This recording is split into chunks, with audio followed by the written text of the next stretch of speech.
Apa yang terjadi kalau pin yang ada di CPU kamu atau yang ada di motherboard, soket motherboard itu patah atau bengkok? Pasrah.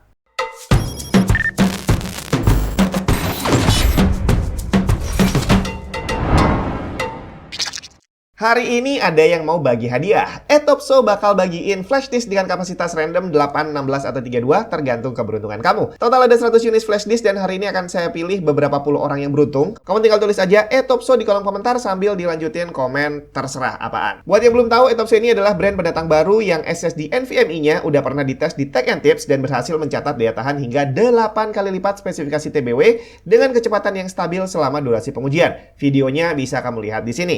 Mereka bukan rebrand, punya pabrik sendiri dan yang pastinya punya quality control yang jauh lebih baik dibandingin rebrand. Selengkapnya cek link di bawah.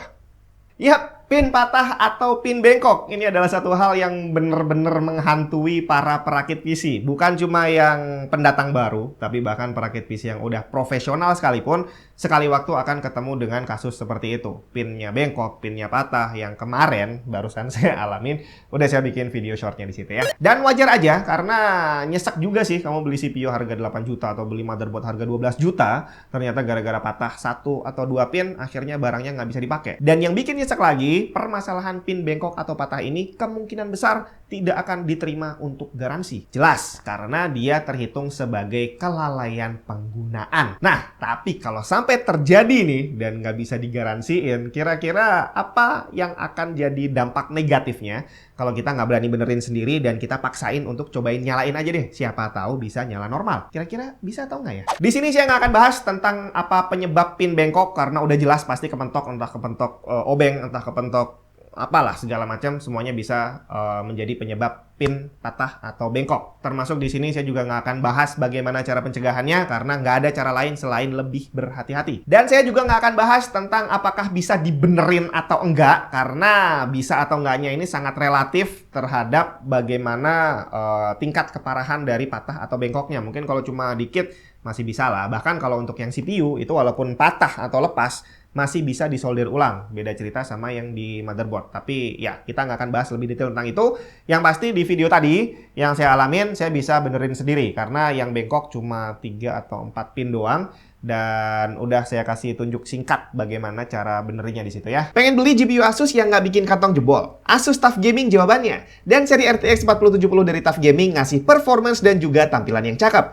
Generasi keempat Tensor Core-nya bakal jadi barang wajib karena adanya DLSS 3 yang bakal meningkatkan FPS secara signifikan tanpa mengorbankan kualitas grafis terlalu banyak. Dijamin adem dengan axial tech fan yang lebih besar dan juga vented exoskeleton. Selengkapnya cek link di bawah.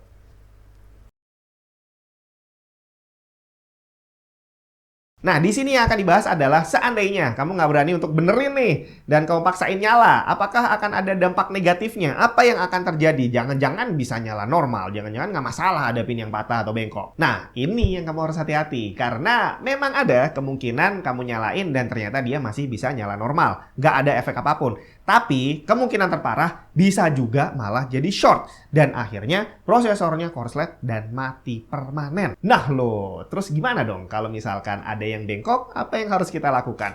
Langsung coba nyalain dulu atau gimana? Yang pasti, begitu kamu tahu bahwa ada pin yang bengkok, satu hal yang harus kamu lakukan, jangan langsung dinyalain. Jadi jangan langsung panik, waduh kok bengkok, cobain lagi deh, bisa nyala atau enggak? Jangan bre, karena kamu nggak tahu bengkoknya di mana dan kira-kira apakah bengkoknya tadi bakal nyentuh ke pin sebelahnya atau enggak. Karena kalau sampai dia nyentuh, ada kemungkinan terjadi korslet dan malah bisa merusak entah CPU atau motherboardnya. Yang pasti, kamu lihat dulu nih, parah atau nggak bengkoknya. Kalau misal nggak terlalu parah dan kira-kira nih kamu bisa lurusin sendiri, entah pakai pinset, entah pakai tweezer, entah pakai cutter, pokoknya dengan alat bantu apapun yang kamu bisa dan kira-kira kok kayaknya bisa nih dilurusin sendiri, cobain aja. Tapi yang pasti harus hati-hati. Kalau idealnya sih kamu punya kaca pembesar tuh, loop gitu ya. Tapi kalau nggak punya, ya kayak yang saya lakukan tadi di video itu, saya pakai HP, terus saya zoom, terus dilurusin dikit lah pakai alat bantu itu tadi, tapi pastiin bahwa tangan kamu steady, nggak gemeteran. Karena kalau sampai gemeteran dan malah nyenggol pin sebelahnya, malah bisa tambah bengkok semuanya jadi kacau.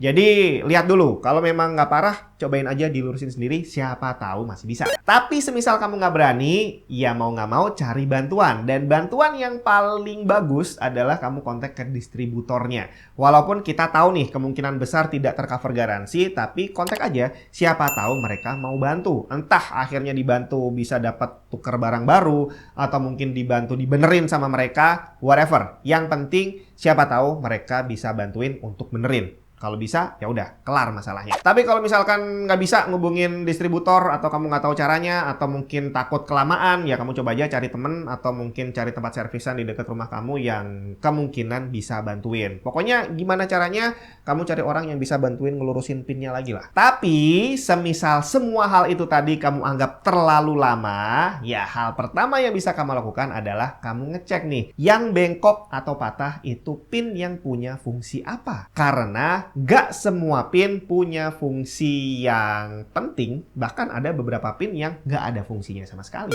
Jadi yang namanya pin pada komponen PC itu ada berbagai macam bentuk. Kalau di CPU ya kamu lihat tadi yang kayak jarum-jarum itu ya. Kalau di PCI Express, di GPU atau di RAM itu bentuknya ya cuma kayak strip-strip doang. Terus kalau di USB itu di dalamnya itu juga ada titik-titik, ya itu adalah pin namanya. Dan fungsinya ada bermacam-macam. Secara umum ada dua fungsinya. Yang pertama adalah untuk transfer data, dan yang kedua adalah untuk transfer power. Jadi untuk nyalain device-nya dan untuk dia bisa berfungsi dengan normal. Dan untuk transfer data ini bukan melulu untuk transfer file gitu ya. Tapi bisa juga seperti untuk sensor. Jadi kita bisa tahu temperaturnya berapa, yaitu lewat salah satu pinnya tadi. Termasuk kalau di CPU, bagaimana dia bisa mengenali RAM, bagaimana dia bisa mengenali GPU, bagaimana dia bisa mengenali hard disk, SSD, dan segala macam, semuanya lewat pin. Nah, pada CPU jumlah pinnya ada ribuan. Intel terbaru pakai LGA 1700, berarti pinnya ada 1700. Kemudian AMD dengan soket AM5-nya, dia jumlah pinnya juga 1700 lebih dikit. Tapi walaupun jumlah pinnya dibilang hampir sama, dia layoutnya berbeda. Jadi jangan dicoba-coba pasang CPU yang bukan pada soketnya, karena ya bisa aja, udah pasti sih nggak akan nyala, tapi bisa jadi malah merusak secara permanen. Nah, sekarang kita lihat apa sih fungsi dari masing-masing pin tadi. Di sini kita lihat ini adalah pinout diagram dari Intel LGA 1151 untuk CPU Intel Skylake dan Kaby Lake. Dari sini mungkin kita udah bisa punya gambaran apa yang terjadi kalau ada pin yang bengkok. Apa fungsi pinnya dan apa yang kira-kira akan bermasalah kalau dia dipaksa nyala dalam kondisi bengkok tadi. Di bagian atas ini kita lihat tertulis DDR0, DDR1 dan segala variasinya.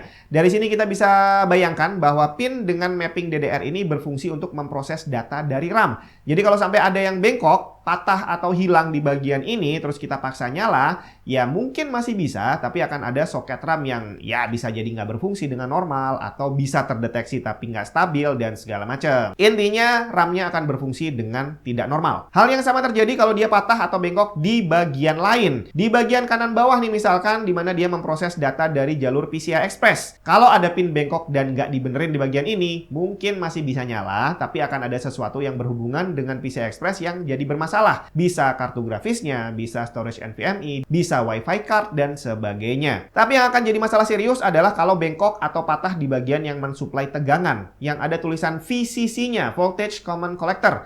Kalau dipaksa nyala, dampaknya macam-macam. Bisa antara tegangan ke CPU kurang stabil, jadi dia masih bisa nyala tapi mungkin kinerjanya nggak maksimal. Atau kalau sampai ada dua pin yang bersentuhan, dia malah bisa menyebabkan korslet yang tentu saja bisa membunuh CPU-nya. Satu-satunya area yang aman kalau sampai ada yang patah atau hilang adalah yang ada tulisannya RSVD, Reserve, yang berarti memang belum ada fungsinya. Jadi bisa aja reserve pin ini adalah area yang nanti akan dimaksimalkan lebih lanjut oleh pabrikan untuk nambah performance tanpa harus ngerubah soket. Jadi dengan update BIOS mungkin pin yang kosong tadi jadi dimanfaatkan untuk menambah PCI Express lane misalkan, atau fungsi lain untuk meningkatkan performance CPU. Tapi kalau kita lihat di diagram ini, reserve pinnya nggak banyak bre, dan letaknya ada yang dikelilingi pin voltase. Jadi kalau kamu mau main tabrak nyalain aja tanpa dilurusin dulu, ya pastikan dulu bener-bener bahwa tidak ada pin yang bersentuhan dengan pin sebelahnya. Ingat, jarak antar pin itu mepet banget. Jadi kalau kita lihat miring kayak gini, bisa jadi dia udah nyentuh ke sebelahnya.